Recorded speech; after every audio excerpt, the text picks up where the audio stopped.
symbole de la réussite. Chaque réussite est un nouveau départ. Le mouvement est essentiel pour chacun de nous. Certains osent, d'autres n'osent pas.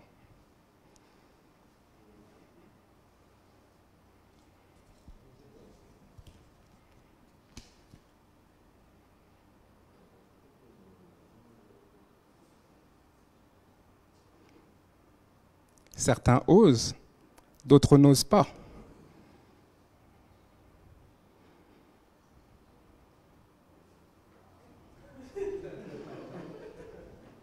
On l'applaudit bien fort. Pour réussir, mesdames et messieurs, on est soit victime, soit victorieux. Vous vous appelez comment? Abdoulaye Senghor. Vous êtes victorieux donc. Soit on est victime dans la vie, soit on est victorieux. Nous avons le temps de de donner du temps à l'une ou l'autre des faces de la vie. Soit on est victime, on se plaint, soit on est victorieux et on se focalise sur la gratitude dont a parlé Mohamed. La réussite, chaque réussite est un nouveau début, un nouveau commencement. Nous sommes dans une salle mythique et j'y viendrai. Chaque personne qui vient dans cette salle a la chance de passer par un endroit qu'une autre personne a, comment dirais-je, magnifié de sa présence. Aujourd'hui, vous êtes à Gorée. Gorée est symbole d'histoire, de l'histoire de l'Afrique, de l'histoire du monde. D'ailleurs, très peu de gens sont venus à Gorée s'excuser auprès du peuple noir de tout ce qui nous a été fait. Si vous regardez d'autres peuples qui ont subi des sévices, le peuple juif, l'humanité leur a demandé pardon. Mais le pape, entre autres, est venu ici pour s'excuser. On peut soit être victime, soit être victorieux. Victime, c'est de regarder constamment ce passé de Gorée et d'avoir mal, de se dire que vraiment on nous a fait du mal et qu'on doit nous libérer de ce mal. Victorieux, c'est de se dire, oui, nous savons ces choses-là, mais nous avons tout en main pour nous transformer.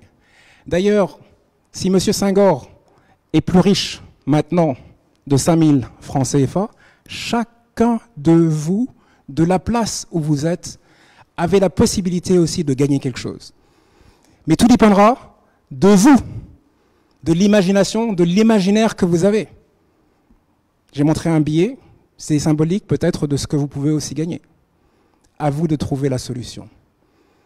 L'entrepreneuriat, mesdames et messieurs, ce n'est pas une victimisation des gens. Ce sont des gens victorieux. Vous n'avez pas beaucoup de temps pour réussir. Il faut trouver les bonnes clés et les bonnes portes. Soit vous regardez la porte du non-retour qui est ici à la Maison des Esclaves et vous vous attendrissez sur le sort de 1001 personnes, de millions de personnes qui sont passées par là, qui est un sort très difficile, très dur. Soit vous changez votre état d'esprit et vous vous dites, on sait que ça, c'est le passé. Mais aujourd'hui, chaque jour, qu'est-ce que je peux faire pour transformer ma vie?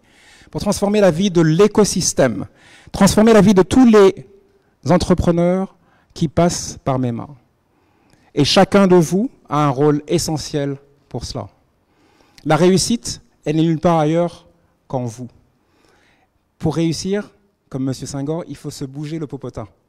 Vous savez, le popotin, la partie arrière de votre anatomie, et si vous vous bougez, et si vous êtes curieux, vous trouverez vous-même aujourd'hui, avant de quitter votre chaise, vous trouverez quelque chose pour vous, un petit cadeau. Je le répète, est-ce que vous êtes bien présent avec moi, oui ou non? Oui.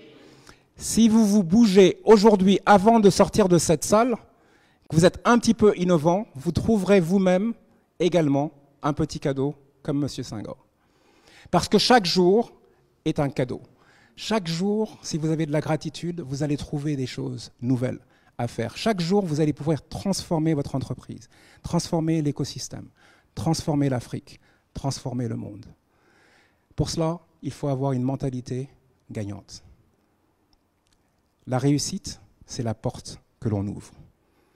Eh bien, la personne qui est venue ici avant vous, dans cette salle, est allée d'abord à la porte du non-retour, demander pardon également. Elle n'a pas été directement touchée par cela parce qu'elle est née sur le continent africain. Elle est née sur le continent africain et elle s'est élevée au plus haut niveau mondial. Elle est devenue dirigeante d'un pays. Et cette personne a demandé ensuite à parler à 200 personnes de la communauté de Gorée. Et donc nous avons, en l'honneur de cette personne, nommé cette salle la salle Barack Obama. Et c'est le président Obama qui est venu ici. Et je prends cet exemple simplement pour vous dire que lui, il a ouvert des portes très fermées, extrêmement fermées. D'ailleurs, personne ne croyait qu'il deviendrait président des États-Unis. Mais lui, il croyait et sa femme y croyait. Et de la même façon qu'ils sont venus ici pour montrer aussi aux Noirs américains et aux Africains que tout est possible, vous pouvez montrer à votre écosystème que tout est possible. Je vous remercie de m'avoir invité. Je vous souhaite